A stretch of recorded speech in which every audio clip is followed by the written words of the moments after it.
அனைவருக்கும் அன்பு வணக்கம். நண்பர்களை தம்ப்நெயில பார்த்த உடனே தெரிஞ்சிருந்திருப்பீங்க. இன்றைக்கு அண்ணாமலை அவர்களை பற்றி தான் பேச போகிறோம். பட் வழக்கத்துக்கு மாறா இன்னைக்கு நிஜமாகவே இன் டீட்டெயில் பார்க்க போகிறோம். சோஷியல் மீடியாவில் தான் ஆளுக்கு வாய்க்கு வந்ததை அடிச்சு விடுவாங்க அப்படின்னு கேள்விப்பட்டிருக்கோம். ஆனால் இன்னைக்கு மெயின் ஸ்ட்ரீம் மீடியா, அதுலேயும் அந்த நேஷனல் மீடியா என்று சொல்லப்படுகின்ற ஆங்கில சேனல்கள், நீங்கள் என்ன சோஷியல் மீடியா, நாங்கள் சேட்டலைட்லேருந்து வாயில் வடைச்சு விடுவோம் பாருங்க அப்படின்னு ஆளுக்கு கனவுல வந்தது கற்பனை பண்ணதெல்லாம் செய்தி அப்படின்னு அடிச்சு விட்டுட்டு இருக்காங்க போல இருக்கு. அதுலேயும் இந்த சோர்சஸ்ன்னு ஒன்று கிடைச்சிருச்சுங்க அவங்க கிட்ட. திடீர்னு வராங்க, சோர்ஸ் எங்களுக்கு கிடைச்சிருக்கு, அண்ணாமலை ரிசைன் பண்ணிட்டார், தனி கட்சி ஆரம்பிக்கிறார் அப்படின்றாங்க. இன்னொரு சேனலில் பார்த்தீங்கன்னா சோர்ஸ் மக்கள் இயக்கம் ஆரம்பிக்கிறார் அப்படின்றாங்க.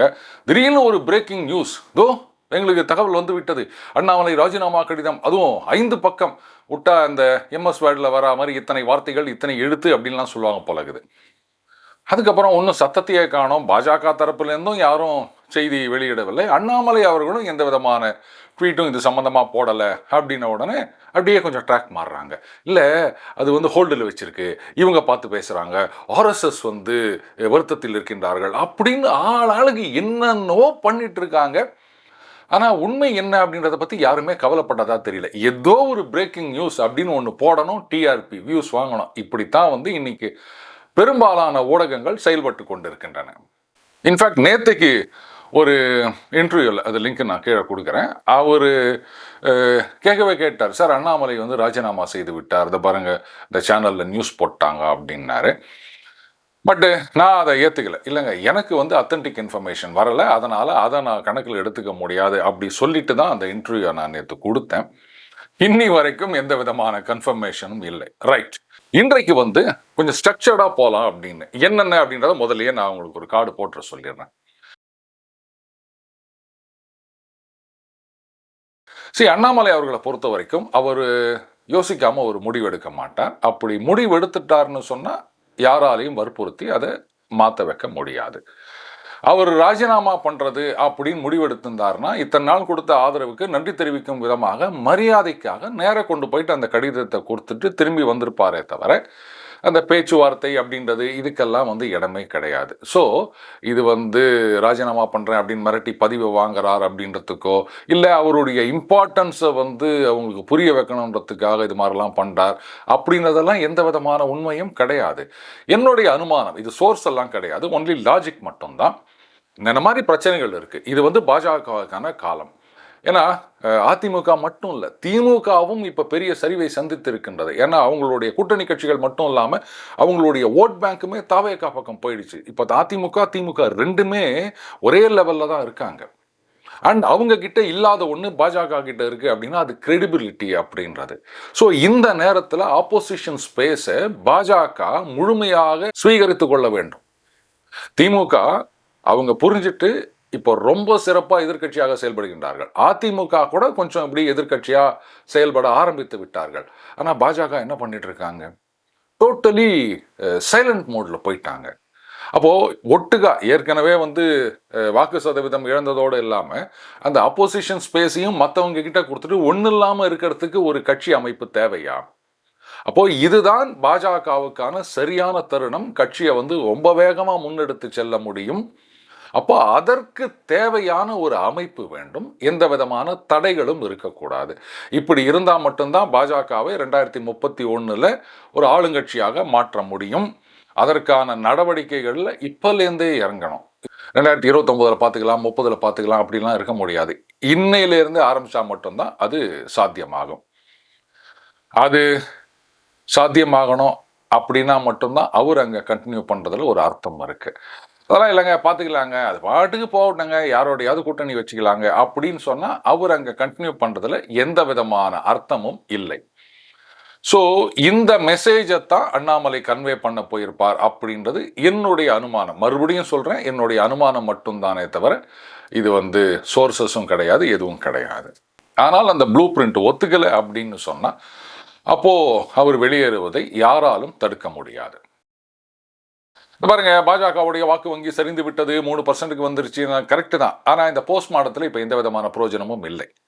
அடுத்து என்ன செய்யலாம் அப்படின்றத பற்றி தான் யோசிக்கணும். திமுகவுக்கு மிகப்பெரிய அடி, முதலமைச்சராக இருந்த மு.க.ஸ்டாலின் அவர்களே தோத்து போயிட்டார். ஆனால் இன்னைக்கு சரியா களமாடி கொண்டிருக்கின்றார்கள். அரசியலை சரியா புரிஞ்சுக்கிட்டு எந்த விதத்தில் அவங்க தாவேகாவை, ஆளுங்கட்சியை, முதலமைச்சரை தாக்க முடியுமோ அந்த அளவுக்கு அவங்க அரசியலை ரொம்ப தீவிரமாக இயங்கிக் கொண்டிருக்கின்றார்கள். ஆனால் பாஜக என்ன பண்ணிட்டு இருக்காங்க? தோத்ததை விட்டுருங்க, அந்த காரணம் தேவையில்லை அப்படின்னு நான் சொல்லிட்டேன். இப்போ அடுத்தது என்ன பண்ணணும் அப்படின்னு யோசிக்கிறத விட்டுட்டு அந்த ஆளுங்கட்சி எது உங்களை பாசிசம் அப்படின்னு சொல்ற ஒரு ஆளுங்கட்சிக்கு சாமரம் வீசி கொண்டிருக்கின்றார்கள். விட்டா தாவேகாவோட கூட்டணி வேணும் அப்படின்லாம் கேட்க ஆரம்பிச்சிருவாங்க போல இருக்குது.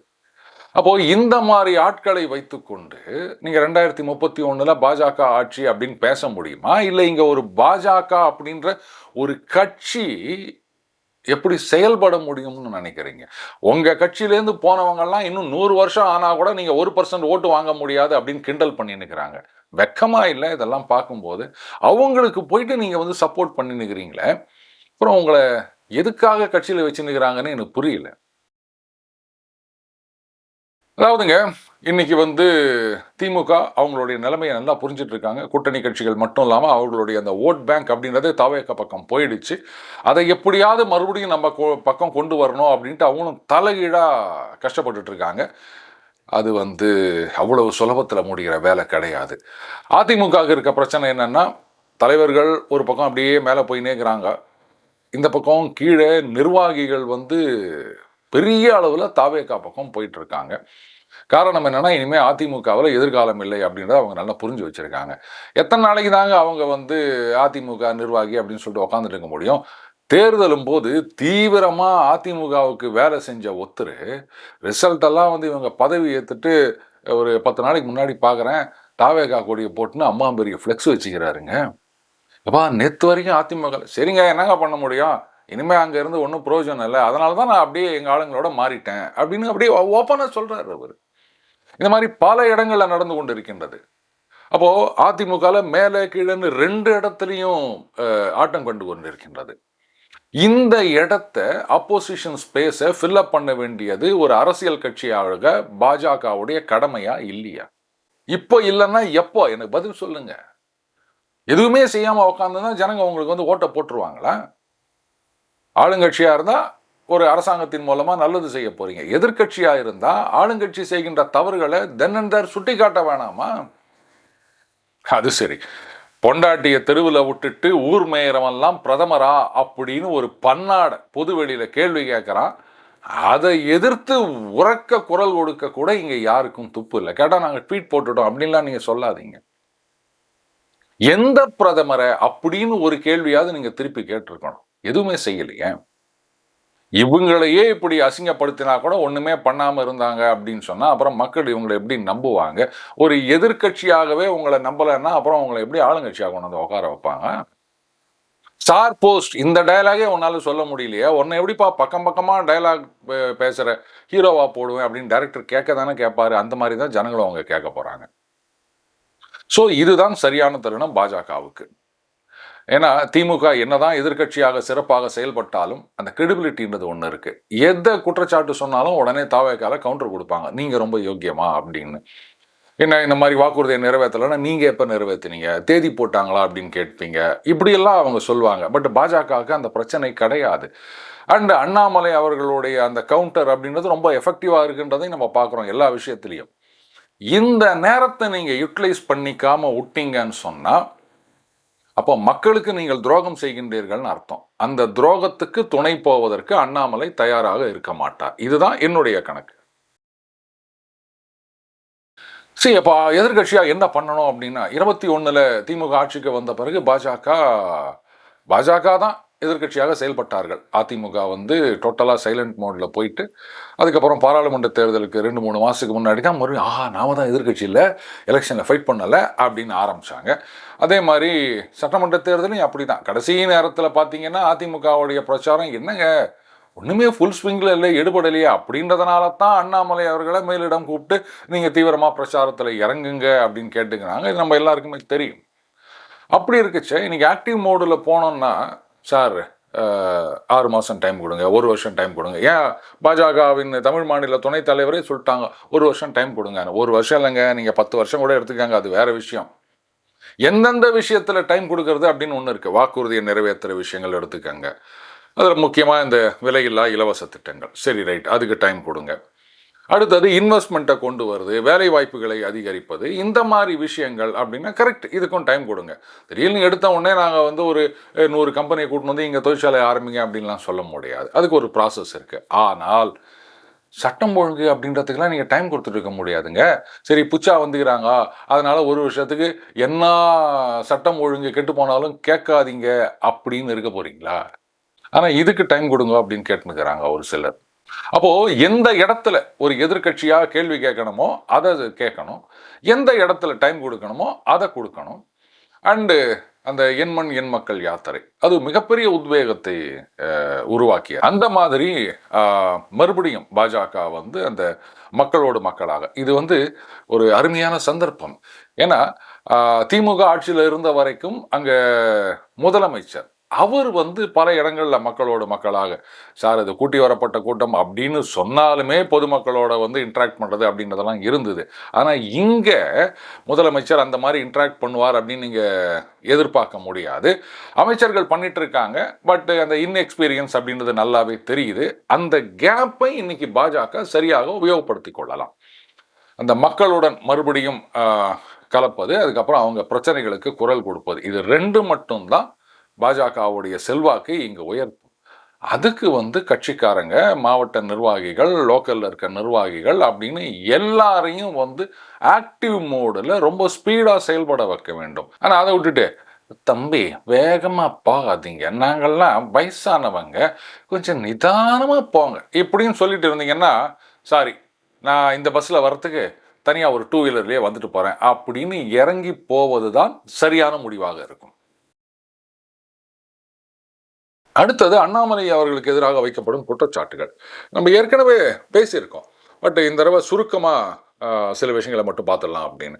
அவர் 2000 கோடிக்கு சொத்து சேர்த்துட்டார், அதை பண்ணிட்டார், இதை பண்ணிட்டார், திமுக கிட்ட காசு வாங்குறார், பெங்களூரில் வந்து பல கோடிகளுக்கு வில்லா பங்களா கட்டிட்டு இருக்கார் அப்படின்னு.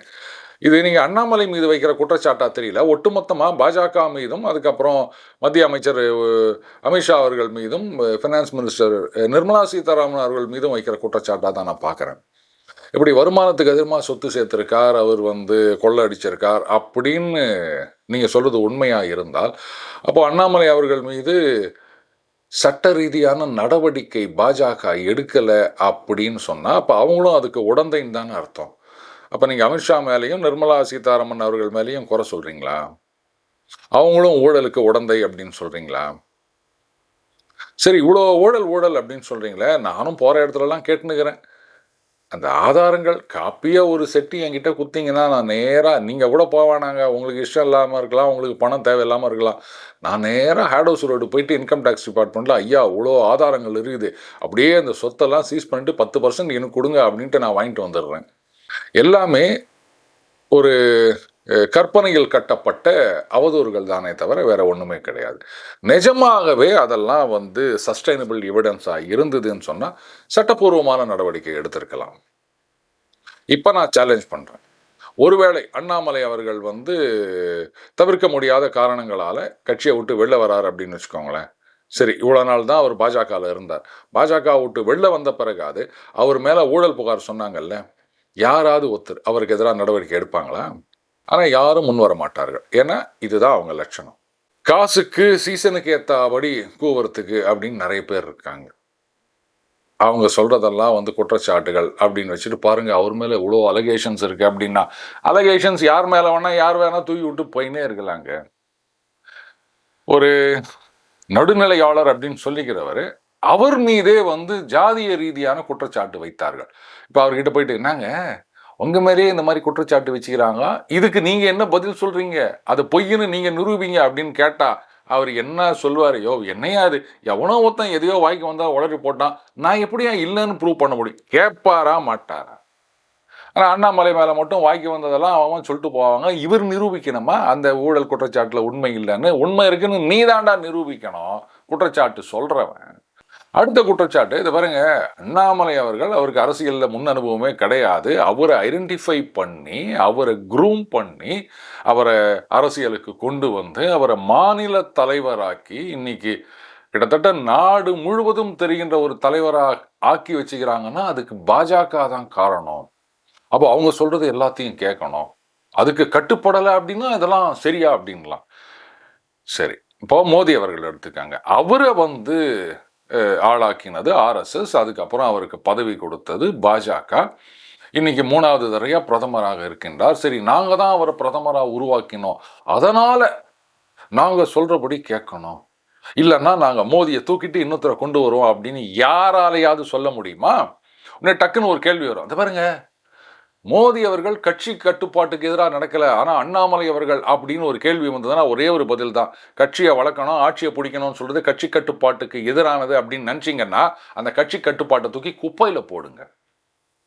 ஏங்க, ஒரு கட்சி நடத்துறது எதுக்குங்க? மக்களுக்கு நல்லது செய்யறதுக்கு. எப்ப மக்களுக்கு நல்லது செய்ய முடியும்? ஆட்சிக்கு வந்தாதான் நல்லது செய்ய முடியும். அட்லீஸ்ட் எதிர்கட்சியாக ஆளுங்கட்சியோடைய தவறுகளை சுட்டி காட்டினாதான் மக்களுக்கு நல்லது செய்ய முடியும். நாங்க ஆளுங்கட்சியா வரதை பத்தி யோசிக்கவே மாட்டோம், எதிர்கட்சியா செயல்படுறத பத்தி பேசவே கூடாது. ஆளுங்கட்சிக்கு சர்டிபிகேட் கொடுக்கறதுக்கு தான் நாங்க இருக்கிறோம் அப்படின்னு நினைச்சீங்கன்னா கட்சி கட்டுப்பாடுன்றதை விடுங்க, மக்கள் நலன் மீதே உங்களுக்கு அக்கறை இல்லைன்னு அர்த்தம். புரியுதுங்களா? அதனால இவரை கொண்டு வந்தது பாஜக, அதை எடுத்து பேசக்கூடாது அப்படின்லாம் சொல்றதுக்கு ஒருத்தருக்கும் இங்கே யோகியதை கிடையாது. வைத்தறிச்சல்ல தனக்கு ஒரு சில விஷயங்கள் கிடைக்காம போயிட்டது அப்படின்றதுனால இருக்கலாம், இல்லை கிடைக்கிறத அவர் தடுத்துட்டார் அப்படின்றதுனால இருக்கலாம், சில கொடுக்கல அப்படின்றதுனால இருக்கலாம். இப்படி பல்வேறு காரணங்களால் ஆளாளுக்கு ஒரு குற்றச்சாட்டு சொல்லிட்டு தான் இருப்பாங்க. என்னை பொறுத்த வரைக்கும் எந்த குற்றச்சாட்டாக இருந்தாலும் ஆதாரம் பிளாக் அண்ட் ஒயிட்ல வேணும், இல்லைன்னா வாயை மூடிட்டு ஓரமாக போய் உட்காருன்னு தான் நான் சொல்லுவேன். ரைட், அடுத்த முக்கியமான கேள்வி. ஒருவேளை சரி, உங்களுக்கு முழு அதிகாரமும் கொடுக்குறோம், கட்சியை ஏன்னா வெஸ்ட் பெங்கால் முடிஞ்சிருச்சு, இப்போ அடுத்தது தமிழ்நாடு, கேரளா, இதுதான் எங்களுடைய கிராஸ் ஏரில் இருக்குது. அப்போ தமிழகத்தில் கட்சியை வளர்க்கணும், இதுதான் உங்களுடைய நோக்கமும், இன்னும் வேகமாக போகணும் அப்படின்னு நினச்சிங்கன்னா தாராளமாக போங்க அப்படின்ட்டு முழு அதிகாரம் கொடுத்துட்றாங்கன்னு கூட வச்சுப்போம். அடுத்த கேள்வி, அது பாஜக தனியாக போவதா இல்லை அதிமுக கூட்டணியை தொடர்வதா அப்படின்னு. இதுக்கு நான் பதில் சொல்றதை விட நீங்களே பதில் சொன்னா நல்லா இருக்கும் அப்படின்னு நினைக்கிறேன். லெட் அஸ் அஸ்யூம் அதிமுகவோ இல்லை பாஜகவோ ரெண்டு கட்சியில யாரோ ஒருத்தர் இனிமே நாங்க கூட்டணியில் இல்லை அப்படின்னு அனௌன்ஸ் பண்ணிடுறாங்க அப்படின்னு வச்சுப்பாங்க. இப்ப அதிமுகவில் இருக்க தொண்டர்கள்லாம் என்ன நினைப்பாங்க? மாநிலத்திலையும் ஆட்சி கிடையாது, சப்போர்ட் கிடையாது, 2வது முறையாக தோத்துட்டு இருக்காங்க, மத்தியிலையும் எந்த விதமான சப்போர்ட்டும் கிடையாது, காங்கிரஸ் கூடவும் போய் இப்ப கூட்டணி இல்லை, ஏன்னா அவங்க தாவேகா பக்கம் போயிட்டாங்க, எந்த விதமான ஆதரவும் இல்லாமல், ஒரு கரிஸ்மேட்டிக் லீடரும் இல்லாமல், அந்த பக்கம் ஒரு மிகப்பெரிய ஒரு மாஸ் அப்பீல் இருக்கின்ற ஜோசப் விஜய் அவர்கள் அப்படின்ற ஒரு முதலமைச்சர் இருக்கின்ற காலகட்டத்தில் அதிமுகவுக்கு என்ன எதிர்காலம் இருக்கின்றது? அப்போ இனிமே நம்ம இங்க இருந்து பிரயோஜனம் இல்லை. ஒன்று அப்படியே சைலண்ட் மோடுக்கு போயிடலாம், அப்படியே ரிட்டையர் ஆன மாதிரி, இல்லையா தாவேகா பக்கம் போயிடலாம், ஆறு வேற கட்சிகள் பக்கம் போகலாம், இப்படி தானே நினைப்பாங்க. அதுதான் நடந்துட்டு இருக்கு. இப்போ அதிமுக பாஜக கூட்டணி அப்படின்றது உடைந்தால் பாஜகவில் இருக்க யாரும் ஐயோ இனிமே என்ன ஆகுறது எதிர்காலம் அப்படின்னு எந்த கட்சிக்கும் போகிறது கிடையாது. ஆனால் அதிமுக இப்போ இருக்கிறது போதாதுன்னு இன்னும் துண்டு துண்டா செதறிடும். ஒத்துக்கிறீங்களா இல்லையா? ஒத்துப்பீங்கன்னு நினைக்கிறேன். சரி, இப்போ அடுத்த கட்டத்துக்கு வருவோம். அதிமுக அவங்களுக்குன்னு ஒரு 20% கோர் ஓட் பேங்க் இருக்குதுங்க. அது சமீப காலங்களில் என்ன ஒரு 19-18 கூட குறைஞ்சிருக்கலாம். ஓகே, இப்போ இந்த அதிமுக ரவுண்டா 20% அப்படின்னு வச்சுக்கோங்களேன், கூட்டணி உடைந்து விட்டது அப்படின்னு சொன்னால் அதிமுகவில் இருக்கவங்க ரிட்டையர் ஆனவங்க போக நம்ம இன்னும் அரசியலில் தொடர வேண்டும் அப்படின்னு நினைக்கிறவங்களுடைய ஃபர்ஸ்ட் சாய்ஸ் எந்த கட்சியாக இருக்கும்? கரெக்ட், நீங்களே சொல்கிறீங்க தாவேகா அப்படின்னு. சரி, 2வது சாய்ஸ் என்ன கட்சியாக இருக்கும்? திமுக தான். ஏன் பாஜக இல்லை அப்படின்னு சொல்கிறேன்னா, கூட்டணி உடைந்து விட்டது அப்படின்னும் போது அந்த ஒரு கசப்பு இருக்கு. போதாக்குறைக்கு அந்த உள்ளுக்குள்ளே இருக்கின்ற சில சில்வண்டுகள், ஸ்லீப்பர் செல்லுகள், அதுக்கப்புறம் அந்த காசுக்கு கூவுற சில ஜென்மங்கள், இவங்கெல்லாம் உட்காந்திங்கன்னு பாஜக கருத்தறுத்து விட்டது, சரியாக பிளான் போட்டு இவங்களை அடித்து நொறுக்கிட்டாங்க அப்படிலாம் கிளப்பி விடுவாங்க. அப்போ நேச்சுரலி தாவேகா பக்கம் போனது தவிர மீதி பேர் திமுக பக்கம் போகலாமான்னு யோசிப்பாங்களே தவிர பாஜக பக்கம் வரலாம் அப்படின்னு யோசிக்கிறது இந்த கசப்புணர்ச்சினால குறையும்.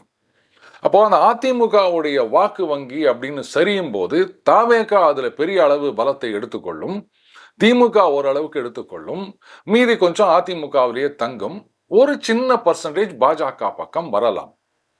ஸோ இதனால பாஜகவுக்கு எந்த விதமான லாபமும் கிடையாது. வேறஸ் நீங்க தாவேகாவை இன்னும் பலப்படுத்தி கொண்டிருக்கின்றீர்கள். புரியுதுங்களா? சரி, இப்போ இந்த அதிமுக பாஜக கூட்டணி தொடர்ந்தால் என்ன ஆகும் அப்படின்னு. இந்த கூட்டணி தொடர்ந்தால் இன்னைக்கு எடப்பாடி அவர்களே ஒத்துப்பாருன்னு நினைக்கிறேன். இனிமேலாம் நாம இங்க கண்டிஷன் போட முடியாது, அவங்க என்ன சொல்றாங்களோ ஏத்துக்கிற நிலைமையில தான் இன்னைக்கு பாஜக இருக்கு அப்படின்னு. அந்த 25 பேரே அந்த 32 இல்லாததுனால தான் அவங்க திரும்பி வந்தாங்க. அதுவும் திரும்பி வந்தாங்களா இல்லை டெம்பரரியாக வந்திருக்காங்களா அதுவும் தெரியாது. இந்த டெம்பரரி ட்ரூஸ் அப்படின்னு தான் நான் சொல்லுவேன். அந்த லெட்டரை வித்ரா பண்ணுறது அப்படின்னு சொல்கிறதோ, இல்லை நாங்கள் இவரை தான் தலைவராக ஏற்றுக்கிறோம் அப்படின்னு சொல்கிறதோ, இதெல்லாம் அப்படியே ஆற்றுல ஒரு கால் சேத்துல ஒரு கால் அந்த மாதிரி தான் நான் பார்க்குறேன். எப்போ வேணா இது இடிந்து விழக்கூடிய ஒரு வாய்ப்பு இருக்கின்றது. இப்படிப்பட்ட நிலைமையில கட்சியை வச்சுக்கின்னு இனிமே ஒரு கரிஸ்மேட்டிக் லீடர் இல்லாமல் தாவேகாவை எதிர்ப்பது சாத்தியமில்லை அப்படின்னு தெரிஞ்ச பிறகும் நாங்கள் தான் இங்கே டாமினன்ட் பார்ட்னர் அப்படின்னு அதிமுக சொல்லிட்டு இருந்தாங்கன்னா அது வேலைக்காவாது அப்படின்றது எல்லாரும் ஒத்துப்பாங்க அதிமுகவில். ஸோ பாஜக சொல்வதை கேட்டுக்கொண்டு ஏதோ அவங்க பெரிய மனசு பண்ணி ஈக்குவல் பார்ட்னர் அப்படின்னு சொன்னாங்கன்னா சந்தோஷமாக ஏற்றுக்கலாம். அதுதான் பெஸ்ட் ஆப்ஷனாக இருக்கும். இதுதான் அதிமுகவுக்கு இன்றைக்கு இருக்கின்ற நிலைமை. ஸோ அப்போ சீஃப் மினிஸ்டரியல் கேண்டிடேட் அப்படின்னா அது பாஜக தான் 2031. அதில் எந்த விதமான சந்தேகமும் கிடையாது. எந்த ஒரு கசப்பும் இல்லாமல் இருக்கிறதுக்காக 2029 பாராளுமன்ற தேர்தலில் எடப்பாடியார் அவர்களை எம்பி எலெக்ஷனில் நிற்க வச்சு ஜெயிக்க வச்சு மத்திய மந்திரி ஆக்கிட்டாங்கன்னா எந்த ஃப்ரிக்ஷனும் கிடையாது. பாஜகவுக்கு ரூட்டு கிளியர். ஸோ அதிமுகவுடைய அந்த வாக்கு வங்கி இதை தாவேகாவுக்கும் திமுகவுக்கும் அப்படியே பங்கு போட்டு கொடுக்கறத விட பாஜக அதிமுக கூட்டணி அப்படின்னு இருந்ததுன்னு சொன்னால் ரைட்டுப்பா, சென்ட்ரலில் ஆட்சியில் இருக்க ஒரு கட்சி நம்மளோட கூட்டணியில் இருக்காங்க, அதனால் ஏதோ அண்ணாமலை அவர்களுடைய செல்வாக்கு இங்கே இருக்குது, அவரும் கட்சியில் அவருக்கு அதிகாரம் கொடுத்துருக்காங்க, அதனால் நம்ம அரசியலில் அதிமுகலேயே கண்டினியூ ஆகலாம் அப்படின்ற ஒரு எண்ணம் அதிமுக தொண்டர்களுக்கு வரும். அந்த எரோஷன் தடுக்கப்படும். அந்த வாக்கு வங்கி பாஜக வாக்கு வங்கியுடன் சேரும்போது 31 ஆட்சியை பிடிப்பதற்கு ஒரு வாய்ப்பு இருக்கின்றது. அதை ஒத்துப்பீங்கன்னு நினைக்கிறேன். கரெக்டா? சரி, இப்போ கடைசியாக லாப நஷ்ட கணக்கு பார்க்கலாமா? அண்ணாமலை அவர்கள் வேற வழி இல்லாமல் பாஜக என்ன கணக்கு போடுறாங்களோ தெரியாது, இல்லைங்க அது மாதிரி வேகமாலாம் போவானாங்க இருக்கட்டங்க அப்படின்னு சொல்லிட்டு அங்கு இருக்க முடியாமல் வெளியேறுகின்றார் அப்படின்னு சொன்னால் பாஜகவுக்கு ஒன்றும் பெரிய நஷ்டம் இல்லை. என்னன்னு கேட்குறீங்க, என்னங்க 3%, அதை என்ன பெருசாக நீங்கள் எடுத்துகிட்டு போகிறீங்க? இப்போ அதிமுக 20%, அதில் ஒரு 10% எடுத்துகிட்டு போயிட்டாங்க அப்படின்னா அவங்க ஐயோ 10% போயிடுச்சு அப்படின்னு சொல்லலாம். இருக்கிறதே 3%, இதில் 2.25% எடுத்துகிட்டு போனாலும் எங்களுக்கு லாஸ் கம்மி. இப்படித்தான் இவங்க ஒரு ஸ்டாட்டிஸ்டிக்ஸ் போடுவாங்க அப்படின்னு நினைக்கிறேன் பாஜகவில்.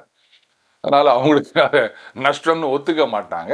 பட்டு பாஜக அப்படின்ற ஒரு கட்சி அது ஆரம்பித்த காலத்தில் எப்படி இருந்ததோ 80களில் அந்த நிலைமைக்கு மறுபடியும் போயிடும். அதில் எந்த விதமான சந்தேகமும் கிடையாது. நாங்களாம் அந்த காலத்திலேருந்து பாஜக அப்படின்னு சொல்கிற பல பேரை இன்னைக்கு மிகப்பெரிய ஒரு மனக்குமுறலில் இருக்காங்க. ஏன்னா பாருங்க, கட்சி முக்கியம், நான் இல்லைன்னு சொல்லலை. ஆனால் அந்த கட்சி வளரணும். கண்ணு முன்னாடி அந்த கட்சி அழிஞ்சு நிற்குது, அதை பற்றி கொஞ்சம் கூட கவலைப்படாமல் ஆளுங்கட்சிக்கு சர்டிஃபிகேட் குத்துனுக்குறாங்க கட்சியில் இருக்கவங்க. அப்படின்னும் போது என்னதான் நீங்க சங்கம் பேக்ரவுண்ட்லேருந்து வந்திருந்தாலும் வயிறெறியுமா எரியாதா? ஸோ அண்ணாமலை அவர்கள் வெளியில வந்துட்டார் அப்படின்னு சொன்னா அப்ப மேலிட பாஜகவுக்கு தமிழக பாஜகவை பற்றியோ இல்லை தமிழக மக்கள் நலனை பற்றியோ எந்த அக்கறையும் இல்லை அப்படின்றது எஸ்டாப்ளிஷ் ஆயிடும். நஷ்டம் பாஜகவுக்கு தான். அண்ணாமலைக்கு என்னன்னு கேட்டிங்கன்னா, சரி ஒரு மத்தியில் ஆளும் கட்சியுடைய தலைவர் அப்படின்ற ஒரு செல்வாக்கு இருக்காது. ஆனால் அதை காம்பன்சேட் பண்ணுறதுக்கு மிகப்பெரிய மக்கள் செல்வாக்கு இருக்கும். அல்டிமேட்லி ஜனநாயகத்தில் மக்கள் செல்வாக்கு தானே முக்கியம். நம்பிக்கையான ஒருத்தரை, திறமையான ஒருத்தரை மாநிலத்தில் தலைவராக போடுங்க, அவருக்கு முழு சுதந்திரம் கொடுத்து செயல்பட விடுங்க. ஒருவேளை அவர் செயல்பாட்டில் ஏதாவது தப்பு இருந்தது அப்படின்னு தெரிஞ்சால் அவர் கேள்வி கேளுங்க, வேணும்னா அவரை மாற்றிட்டு போங்க.